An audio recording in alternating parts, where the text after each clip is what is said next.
Hello there my fellow holotable heroes and welcome to another Galactic challenge video.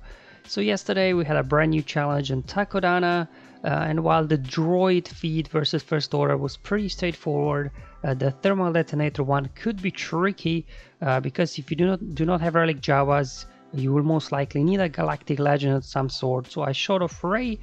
However, many of you in the comment section from that video suggested different teams, different options that can get this thermal detonator feed done, and a couple of you suggested to try Traya and Malak without using any Galactic Legends.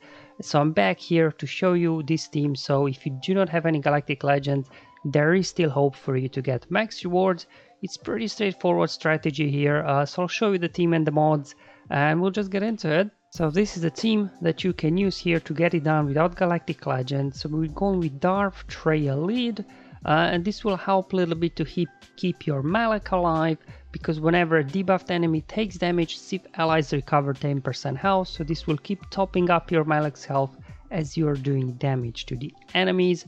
On top of that, we get some extra critical avoidance, so again, Malak hopefully can avoid some of those critical hits. He gets as well extra health, making him even more durable, and most importantly, whenever enemy gains a buff outside of their turns, they lose 50% offense until the end of next turn.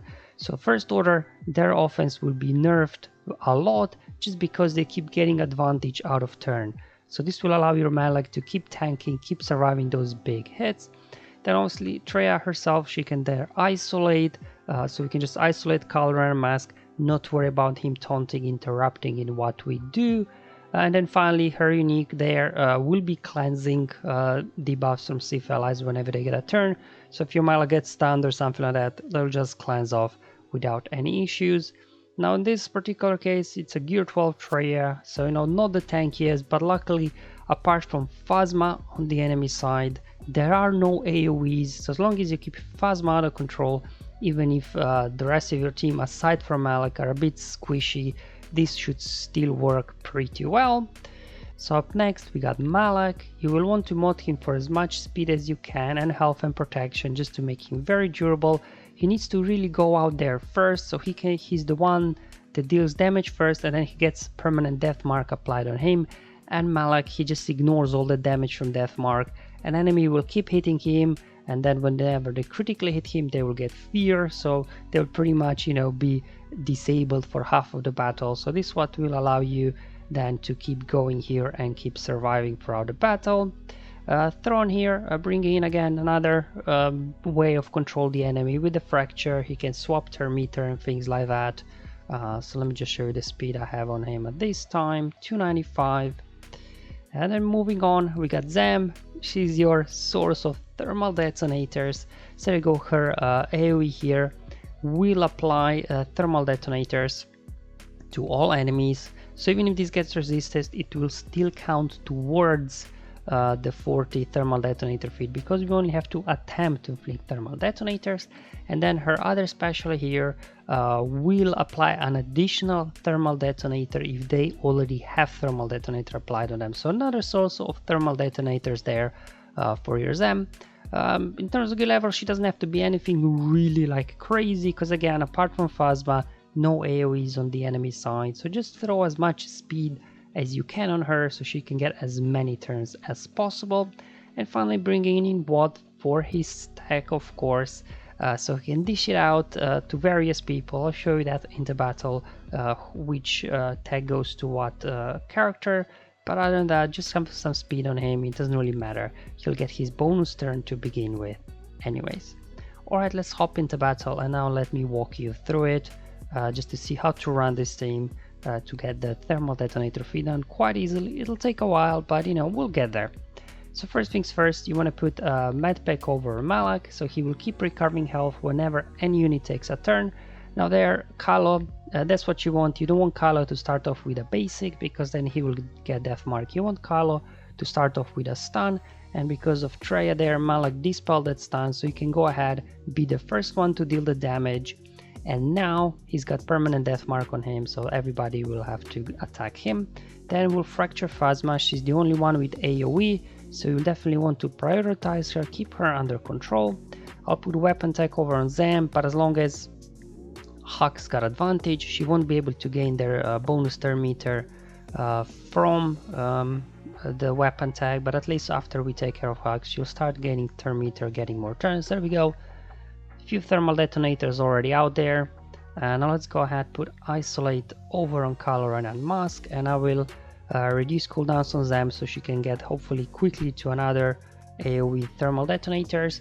So there you go, 3 enemies got thermal detonators, so when we use this special ability here, this will be another 3 thermal detonators applied. So far I think we are up to 8.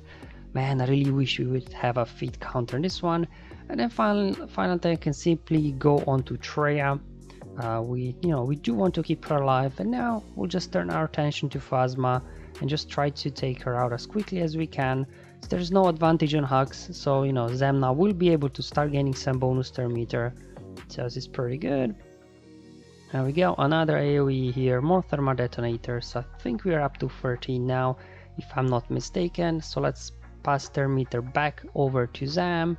So we got 1, 2, so everybody has got now thermal detonators. So there we go, special ability, 5 more thermal detonators.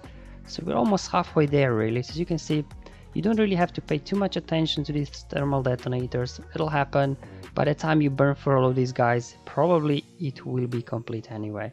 But for now, let's just keep going after Phasma. There we go, basic. Alright. Okay, see if we can get a stun. No stuns there. We can actually trigger the damage over time effects now on Phasma, just that we start putting some hits into her. Try to get her out. Let's put another fracture on her, drain her, and there we go. So with Phasma out of the way, these guys now have no way of dealing any damage to anybody else because they do not have any AoEs at all. So let's just keep getting stuck behind Malak. That's pretty much it. And we go after Hux next. There we go, more thermal detonators on the field. Alright. Okay, let's swap their meter again with Zam. We use another special, more thermal detonators. Let's just renew that isolate on Kylo. Again, reducing cooldowns on Zam so she can get more thermal detonators out quickly. Alright, here we go. Boom. Okay, keep going after Hux. There we go. More thermal detonators. I'm pretty sure we got the thermal detonators by now already. But we still have a big job ahead of us. Obviously, whenever Malak does get that first stack of Dark Infusion, he will be able then to actually start putting healing immunity on the enemies, and this will allow you to then quickly finish them off, because otherwise there is no way you will be able to take off Caloran and Mask without any sort of healing immunity. Okay, let's drain Hux now as well. So there you go, we got 3 stacks of Dark Infusion. So we'll be able to apply healing immunity on the enemies now. Let's just go ahead, throw thermal detonators there.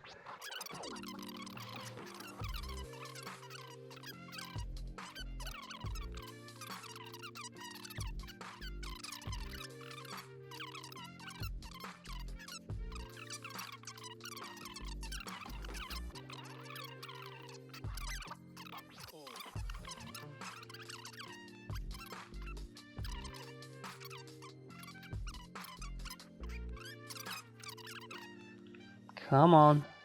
There we go. That's it, guys. That's how you can use here Treya, Malak and Zam with Watt and Thrawn to get quite easily 40 thermal detonators applied. We probably did even more than 40 by the time we finish these guys off. So hopefully this video was helpful, just kind of like a follow-up to yesterday's guide, because initially, as mentioned before, I did Ray plus Jawas. And then many of you were asking, well, I don't have Ray, I don't have Galactic Legends, and then some of you in my comment section below there did suggest to try this team, so I decided to just do another quick video here for you so that you too can get maxi awards if you do not have any Galactic Legends. Thank you for watching, guys. I'll see you in the next one, but until then, have fun, enjoy life, and may the RNG be with you, my friends.